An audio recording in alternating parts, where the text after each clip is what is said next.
A principios del siglo XX, Chicago era uno de los lugares más corruptos y violentos de Estados Unidos. En el corazón de la ciudad surgió un joven gángster de Brooklyn que consiguió ascender hasta la cima, Al Capone. En su interior era una persona increíblemente decidida. Era como un tren en marcha, fuera de control. En menos de una década, el despiadado gángster llegó a levantar un imperio y a hacerse millonario, eliminando a la competencia y convirtiendo a la mafia de Chicago, conocida como Outfit, en la organización criminal más poderosa del país. Estás acabado. El control que ejercía Al Capone sobre los negocios ilegales de Chicago y más adelante de otras ciudades era extraordinario. Había que ser muy listo para hacer algo así. Capone fundó los cimientos de una nueva generación de mafiosos que levantaría una ciudad del pecado. Por el futuro, caballeros. Se enfrentaría a una dinastía de políticos. Lo sé absolutamente todo sobre los Kennedy. Y aseguraría a la mafia de Chicago un lugar en la historia. Cuando hablas con mis enemigos a mis espaldas, esto es lo que pasa.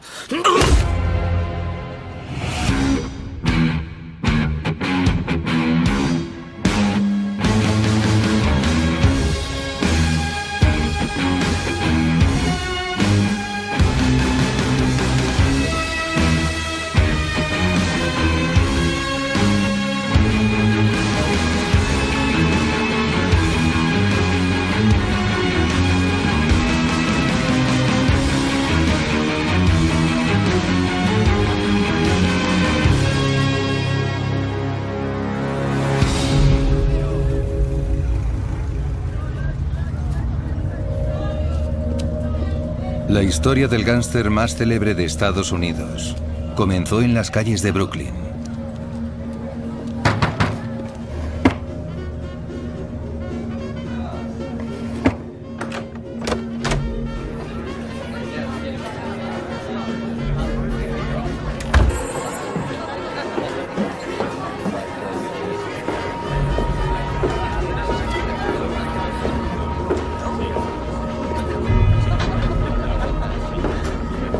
Llévalo al centro.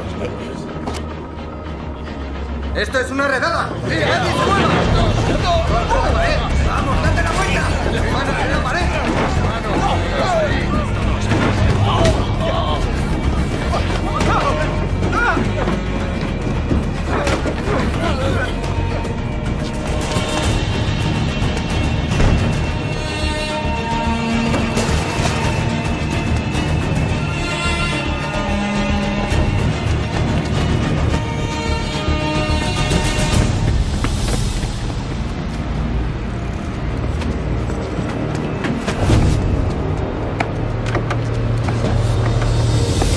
Lo estamos esperando. ¡Una redada en el local de apuestas de la Cuarta! ¿No les habíamos untado? Así es. Entonces, ¿por qué ha pasado esto? Señor Torrio. Quiero que me pongáis con el jefe de policía y averigüéis los nombres de todos esos polis. He cogido lo que he podido.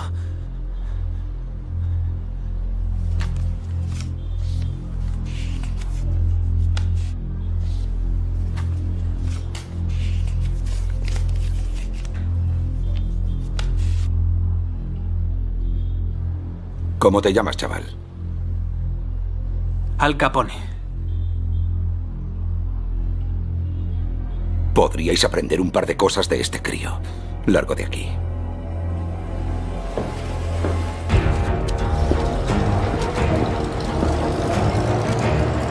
A los 14 años, Alphonse Capone empezó como chico de los recados para varios gánsteres de la zona. Pero aún era solo uno de tantos inmigrantes que intentaban sobrevivir.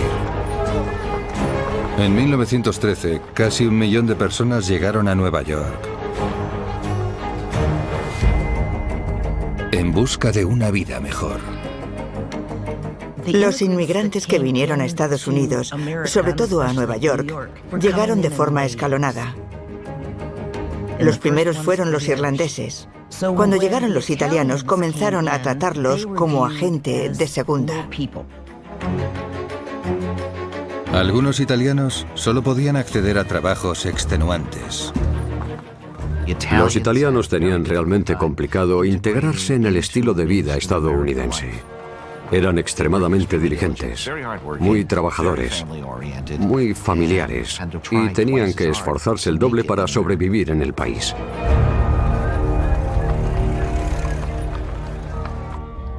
Da gusto llegar a esta casa con esta rica comida, esta preciosa mujer y esta estupenda familia.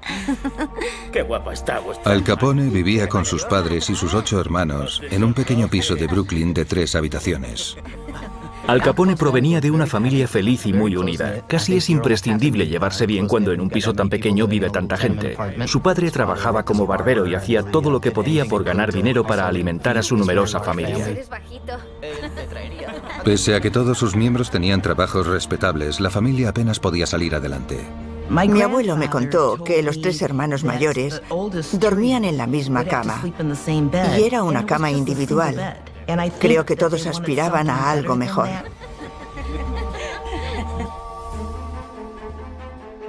Para muchos de los italianos que querían prosperar, había otra forma de ganar dinero.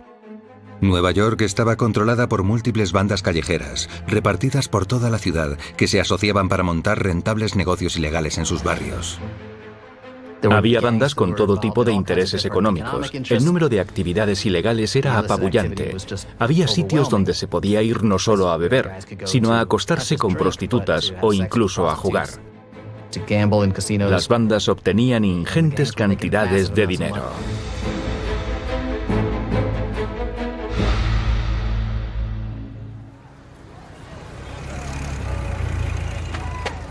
Capone había estado trabajando como chico de los recados para una banda de Brooklyn, para ayudar económicamente a su familia. Los chicos como Capone solían buscar una vía rápida para salir adelante. Para algunos la solución era seguir estudiando e intentar ir a la universidad, pero había quien no tenía tanta paciencia y quería dinero fácil. Buen trabajo, Al. Gracias, señor Torrio. Capone trabajaba para un prometedor gángster italiano, un antiguo miembro de la banda de Five Points en Nueva York, Johnny Torrio. Torrio tenía una forma muy interesante, cerebral y sutil de mover hilos. Cuando Al Capone conoció a Johnny Torrio, vio a alguien que no llamaba la atención y que evitaba a la policía, que sobornaba a la gente adecuada y que sabía abrirse paso sin hacerse notar. Gracias a su influencia y a sus contactos, Yo también me alegro de verte. Torrio articuló toda una red de burdeles y locales de juego en Brooklyn y Nueva York. Chaval, ¿por qué no te sientas? Torrio vio potencial en Capone y decidió ser su mentor. Asegúrate de que no se meta en líos y que no toque nada que no deba tocar. ¿Me sigues? Al final de la semana juntas lo recaudado y me pasas las cuentas a mí. ¿Entendido? Sí, señor. Bien. Johnny Torrio fue como un maestro para Al. Johnny enseñó a Al a ser un hombre templado y a utilizar el cerebro en vez de los puños. Él sabía que Al Capone era inteligente y capaz de apañársela solo. En realidad fue Torrio el que enseñó a Capone que aquello podía llevarse como un negocio de verdad, no como una actividad clandestina, que tenía algo en común con los negocios legítimos. Mañana por la mañana. De acuerdo. Vale, largo, muchachos.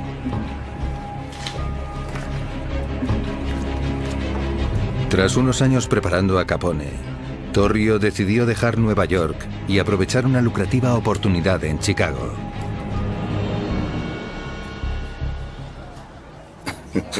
¿Qué? ¿No bebes conmigo? Al.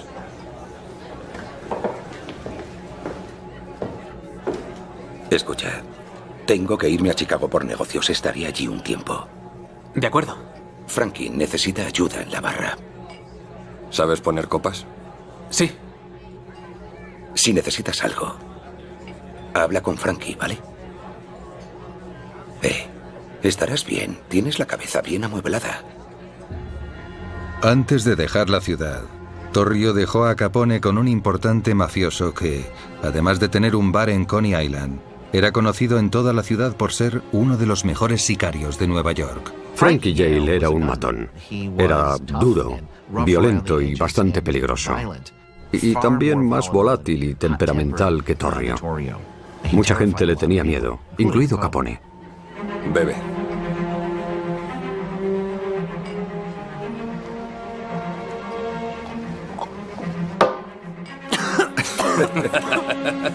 Vale, chaval. Muy bien, ya así se hace. Sí. Capone empezó a trabajar para Yale. A diferencia de Torrio, que se comportaba como un hombre de negocios, Yale conseguía lo que quería mediante la violencia y la intimidación. Capone se dio cuenta de que para prosperar debía convertirse en un matón. Capone no era de por sí una persona violenta. Era un tipo tranquilo. Al no querer cruzar esa línea, Capone acabó estancándose. Los años pasaron y Capone seguía trabajando en el bar de Yale.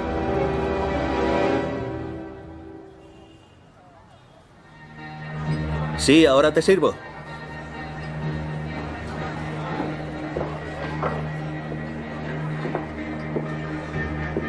¿Y tú qué, monada? ¿Puedo invitarte a otra? Claro. ¿Qué te pongo? Sorpréndeme. ¿Quieres que te sorprenda? Capone trabajaba de camarero en el Harvard Inn. Un día vio a una chica que le gustaba y se acercó. Si vienes más a menudo, ¿eh? ¿Qué demonios haces? Solo estamos charlando. ¡Tranquilo! Te he dicho que solo estábamos charlando. Pues charla. ¿Sí?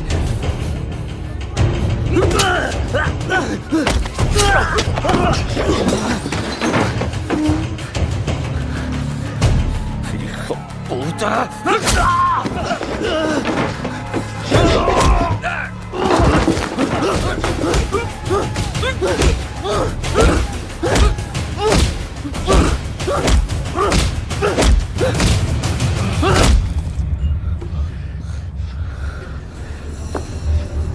Un matón de la zona sacó un cuchillo y le hirió en la mejilla, el cuello y la garganta. Fue así como Capone acabó con el sobrenombre de Scarface, cara cortada.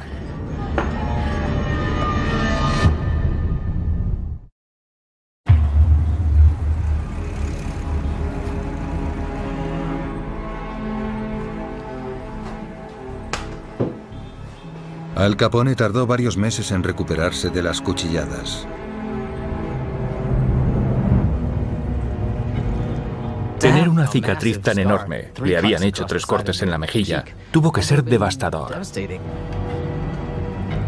Para empezar, aquello era un signo de debilidad. Le habían dejado la cara llena de cicatrices siendo aún muy joven. Debió de ser muy duro.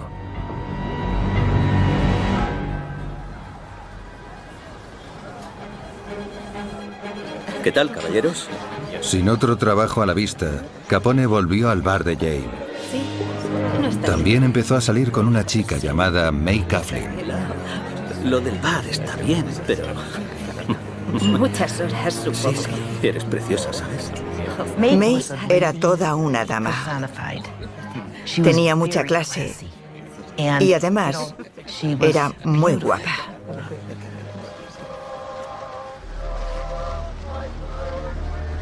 A los pocos meses de empezar a salir juntos, se enteraron de que ella estaba embarazada y decidieron casarse.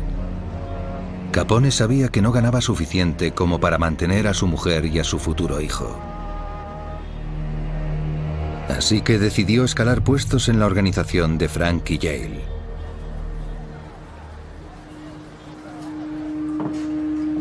¿Podemos hablar? ¿De qué? Quiero más trabajo. Quizá tenga algo para mí. Si alguien enferma, cubre su turno. No me refería al bar. ¿Qué estás buscando? Lo que usted me dé, lo haré.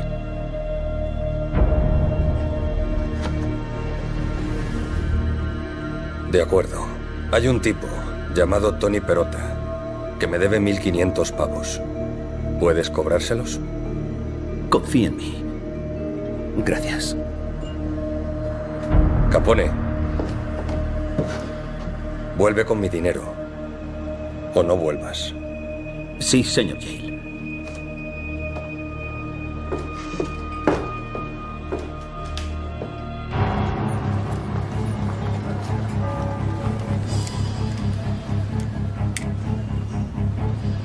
Para poder mantener a su futura familia, Al Capone accedió a cobrar una deuda a un gángster de poca monta. Vamos, vamos, vamos. ¡Qué mierda! ¡Mierda! Ya van 7. Suerte te ha abandonado. ¿Tony Perota? ¿Nos conocemos? Conoces a mi jefe, Frankie Yale. Le debes dinero y vengo a cobrarlo. La semana que viene lo tendré. Lo quiere hoy. Ahora mismo no lo tengo. Pero lo tendré. ¿De acuerdo? Así que desaparece.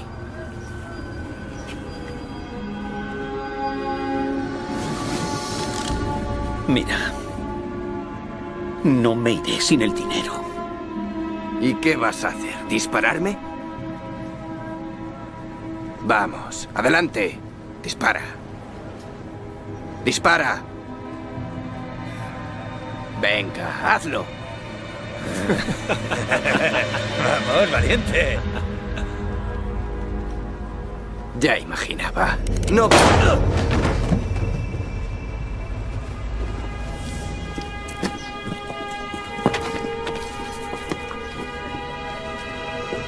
En 1919, Al Capone cometió su primer asesinato. Yo he hecho daño a gente. No estoy orgulloso de ello. Pero matar o hacer daño a gente es algo normal en esta clase de vida. Así es como subes de nivel.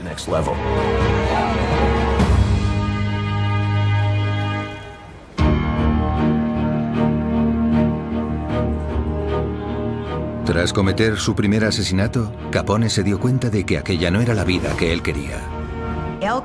Al Capone quería ser un hombre bueno y darles lo mejor a su mujer y a su hijo. La familia lo era todo para él. Fue entonces cuando decidió empezar de cero y marcharse de Nueva York.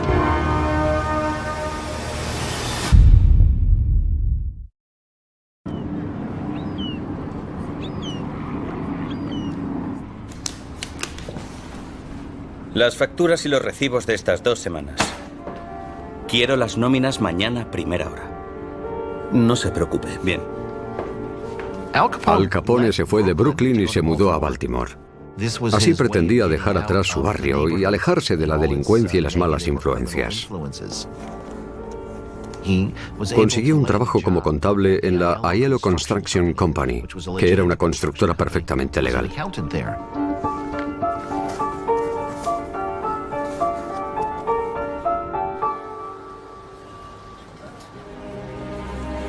¿Sigues despierta? Perdona, la cena está fría. Está bien. Pese a tener un trabajo honrado, Capone apenas podía darle a su familia la vida que él quería.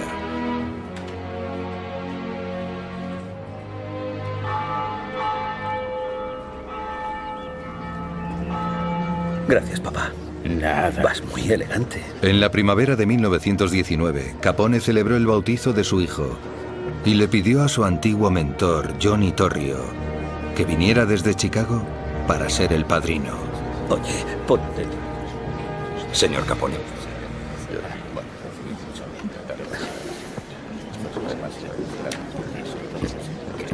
Enhorabuena. Gracias. ¿Qué tal por aquí? ¿Cómo te va de contable? Es un trabajo, ¿no? Claro. Pero te van bien las cosas, ¿no? Bueno, andamos un poco justos, pero nos las apañamos. ¿Qué tal todo por Chicago? Viento en popa, hay muchas oportunidades. Me gusta. Te iría bien allí. Podría conseguirte algo. No sé yo. Tú piénsatelo. ¿Mm? Escucha. Sí. Tengo algo para ti. Johnny, no puedo aceptarlo. Es para tu familia, ¿vale?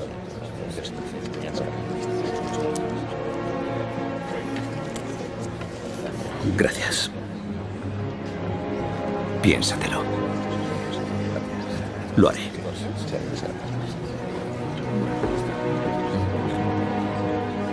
Para un inmigrante era muy difícil salir adelante dentro de la legalidad. Por eso el crimen organizado parecía el único camino hacia la riqueza y el poder. In nomine Patri, et Filii, et Spiritus Sancti.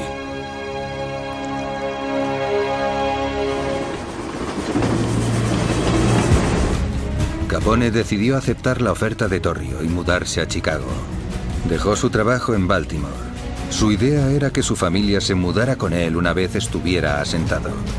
Creo que lo que le empujó a mudarse a Chicago fue que Johnny Torrio se lo pidiese.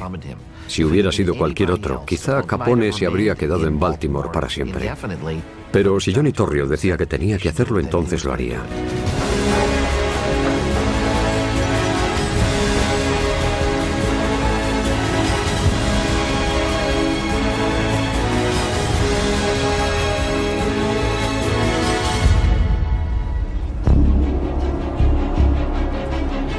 En el invierno de 1919, Al Capone llegó a Chicago para trabajar a las órdenes del gángster Johnny Torrio.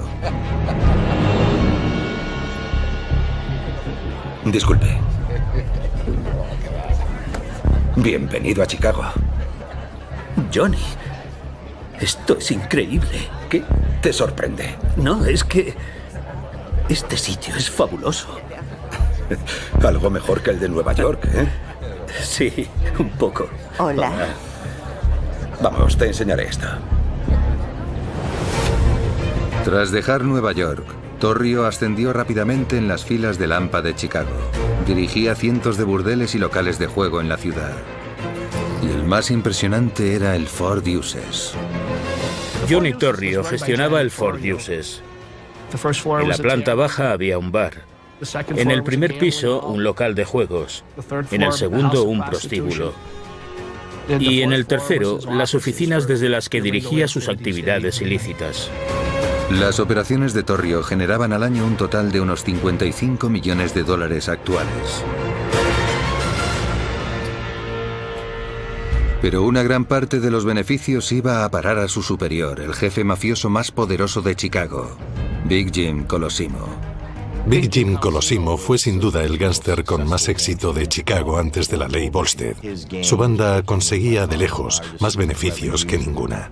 Mientras la mayoría de los gángsteres se habían especializado, él había diversificado. Se dedicaba al juego, a la prostitución, a la extorsión laboral, etc. Sin embargo, pese a tener el mayor imperio de burdeles y casinos de Chicago, Colosimo seguía siendo solo uno de varios jefes mafiosos. Chicago era una ciudad de barrios. Los negocios acababan extendiéndose más allá de los barrios. Los italianos estaban sobre todo en el sur, mientras que en el norte estaban las bandas de irlandeses.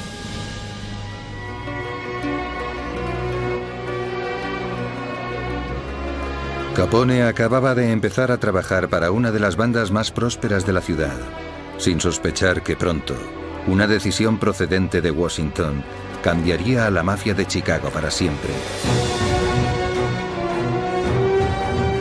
Y le devolvería a una vida de violencia.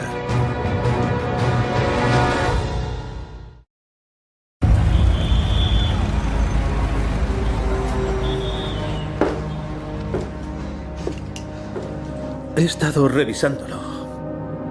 Hay mucho dinero aquí. Tienen que llegarnos 10 más. Al Capone se asoció con su antiguo mentor, el jefe mafioso Johnny Torrio. Se ocupaba de la contabilidad de las operaciones multimillonarias de Torrio. A Johnny Torrio se le considera el padre del crimen corporativo. Era muy discreto y organizado. Todo lo que Capone sabía sobre cómo administrar una organización mafiosa lo había aprendido de Johnny Torrio. Trabajando para Torrio, Capone ganaba 20 veces más que en Baltimore. Pero entonces, Washington aprobó una ley que cambiaría a la mafia para siempre. El 17 de enero de 1920, el Congreso aprobó la 18ª enmienda, que prohibía la venta de alcohol en todo el país. y llegaría a conocerse como prohibición o ley seca. Lo increíble es que con la ley Volstead cogieron uno de los mayores negocios del país que hasta entonces estaba en manos de gente honrada y convirtieron en delincuentes a todos los que se dedicaban a él. Es como si hoy les dijeran a los mafiosos: quedaos con el negocio de la informática, ahora es vuestro. Todas las fábricas de cerveza de Chicago echarán el cierre. Podríamos comprar una a precio de saldo. ¿Para qué? ¿Para hacer cerveza? No solo eso, para venderla a todos los bares, clubes y burdeles clandestinos de Chicago. Nosotros, hagámoslo.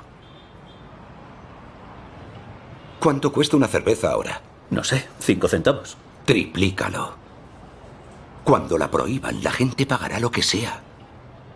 ¿Y Big Jim estará de acuerdo? Sería un idiota. A Johnny Torrio se le ocurrió hablar con los fabricantes de cerveza y preguntarles: ¿así que vais a cerrar por la prohibición? ¿Y si os compro la fábrica? ¿Y si me la quedo yo? Se dio cuenta de que era una gran oportunidad. Con el plan ya trazado, Torrio y Capone solo necesitaban la aprobación de Big Jim.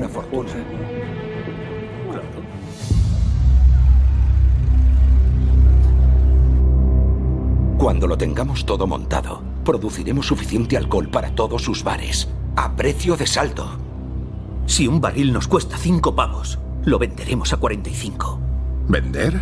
Ese es el plan. Si lo hacemos, venderíamos cerveza a la mitad de Chicago. ¿Se imagina cuánto dinero ganaríamos?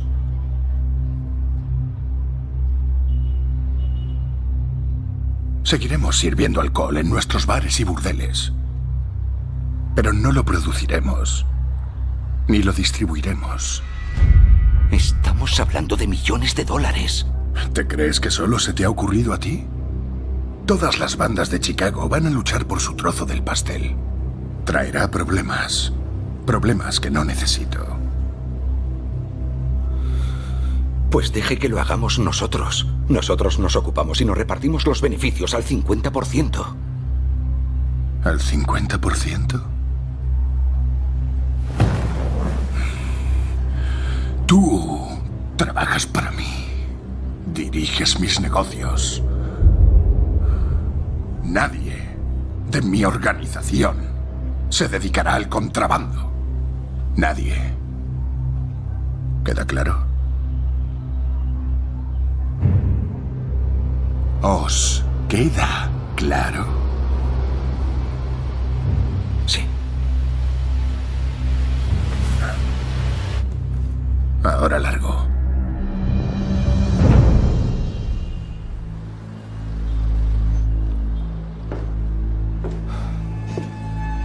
¿Has visto cómo me ha hablado? No te preocupes. Si no quiere hacerlo, no quiere hacerlo. Me da igual lo que quiera. ¿Quién te crees que dirige sus burdeles, sus bares, todo su imperio? Yo, él no, yo. Johnny, le has oído. No va a cambiar de idea. Ya lo sé. Si no quiere meterse en el contrabando es su problema. Pero no va a frenarnos. Voy a hacerlo. Y lo haré contigo o sin ti. Necesito saber si estás conmigo.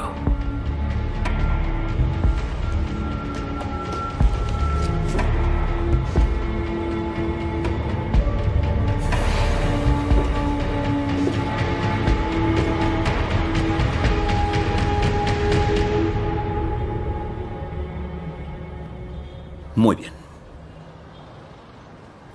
Me apunto.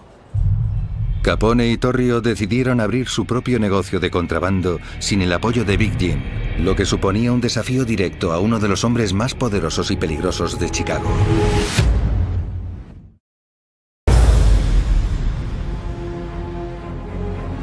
Pese a que su jefe Big Jim Colosimo les había prohibido dedicarse al contrabando, Johnny Torrio y Al Capone decidieron comprar varias fábricas de cerveza que habían cerrado.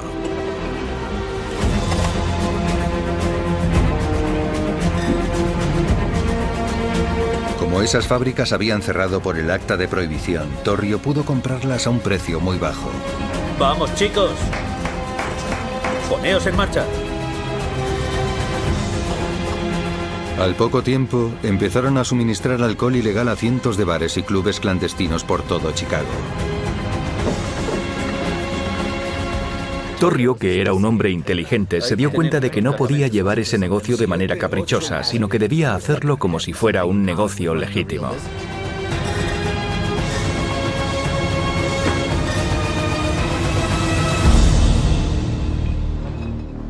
En cuestión de meses, habían comprado varias fábricas que producían miles de botellas de cerveza a la semana. Pero aunque su negocio de contrabando iba bien, aún tenían que responder ante Big Jim.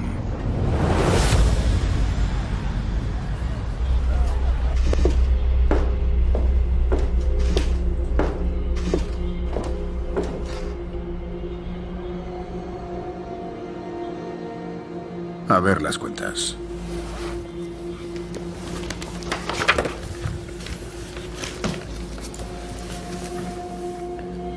Los apuntes están a la izquierda y... Sé leer los libros.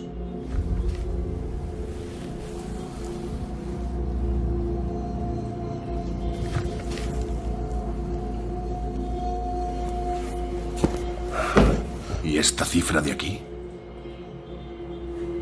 Es dinero que no cuadra. ¿Que no cuadra? Llama las cosas por su nombre. Desaparecido. Aún no he conseguido cuadrarlo. ¿Cómo sé que no has sido tú? ¿Qué?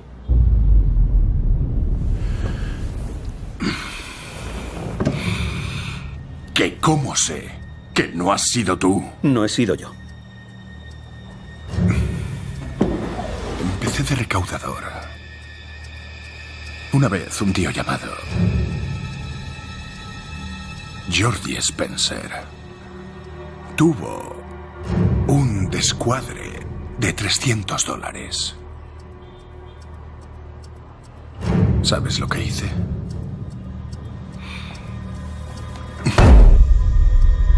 Le quité los 300 de la cartera mientras se desangraba en plena calle. No he cogido su dinero. Pues encuéntralo.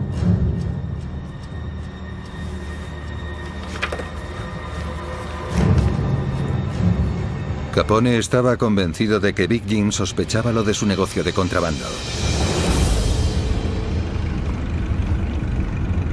Temía que Big Jim ordenara matarlos y no sabía muy bien cómo actuar.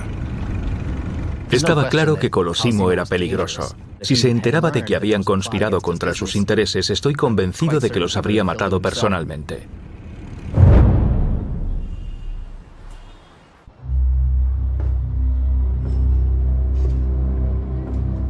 Tenemos que matarlo. ¿Estás de broma? ¿Quieres liquidarlo?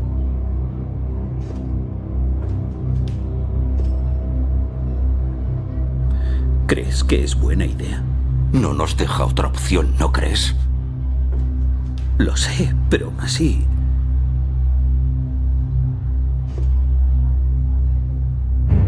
Es lo que hay que hacer. Colosimo tenía tanto poder que Johnny Torrio sentía que debía quitárselo de en medio. Si había algo que sabían todos los mafiosos era que si alguien iba a por ellos tenían que quitarlo de en medio.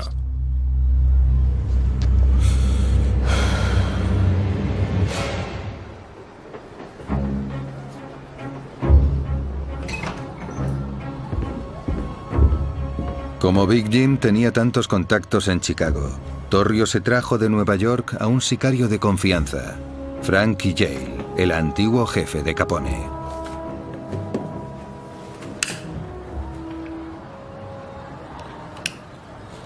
Gracias por venir, Frankie.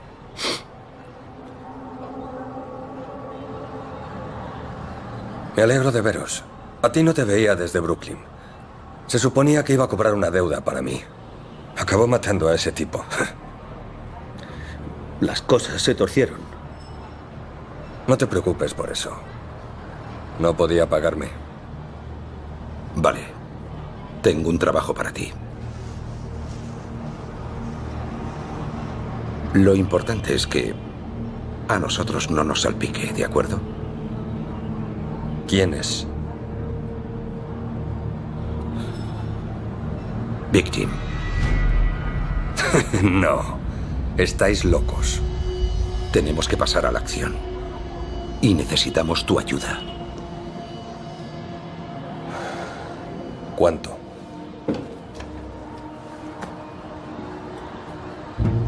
Tendrás la otra mitad cuando esté hecho.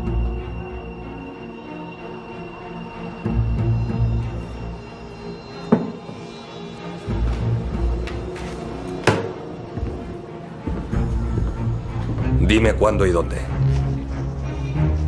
Yo me ocupo del resto. Gracias, Frankie.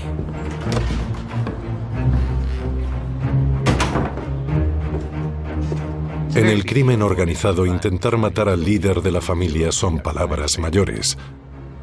John Torrio se la estaba jugando al decidir matar a Big Jim Colosimo. Si Colosimo se enteraba, si algo se filtraba, Torrio sería hombre muerto.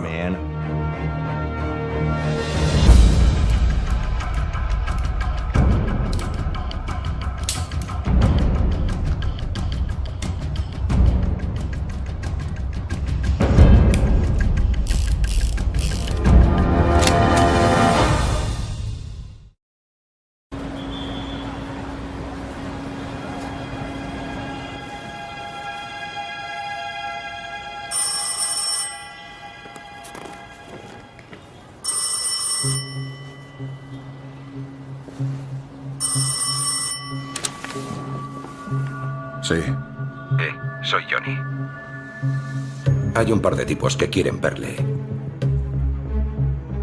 Para hablar de negocios.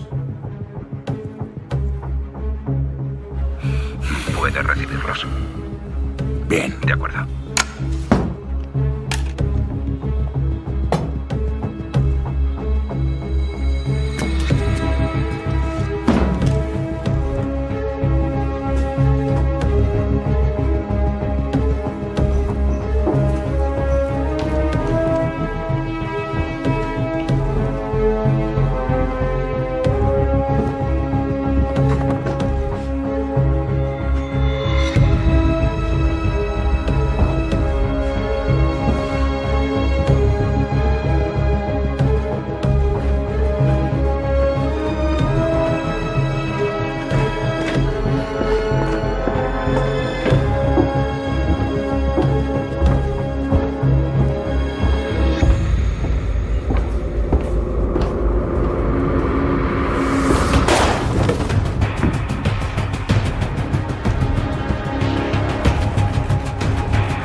El 11 de mayo de 1920, Big Jim Colosimo murió de un disparo en la entrada de su restaurante.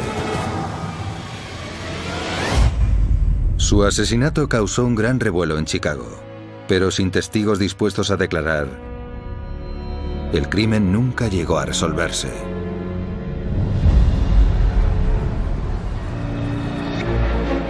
Salte. Tan solo unas horas después de la muerte de Big Jim, Torrio se hizo con el control de su multimillonario imperio, convirtiéndose así en el cabecilla de la mafia italiana y en uno de los principales jefes mafiosos de Chicago. En la mayoría de los casos, ser jefe de la mafia era parecido a ser rey en la Edad Media. Tenías que ser un buen militar, hábil con la violencia, alguien dispuesto a ser violento y a ordenar a los demás que lo fueran, pero además debías ser buen estratega y saber gobernar tu reino. Torrio y Capone usaron su nueva influencia para expandir su negocio de contrabando. Pronto se convertirían en uno de los principales proveedores de alcohol de la ciudad. Pero con ese nuevo estatus, vendrían nuevos problemas.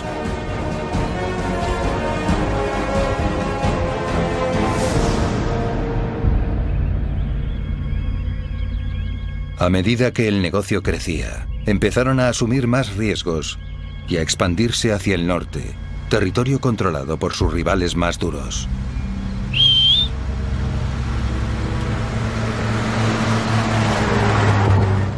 Los temibles contrabandistas irlandeses.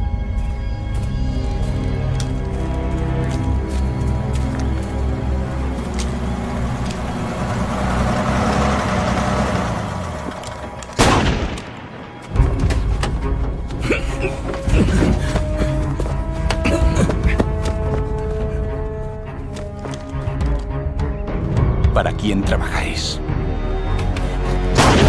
¡Sal!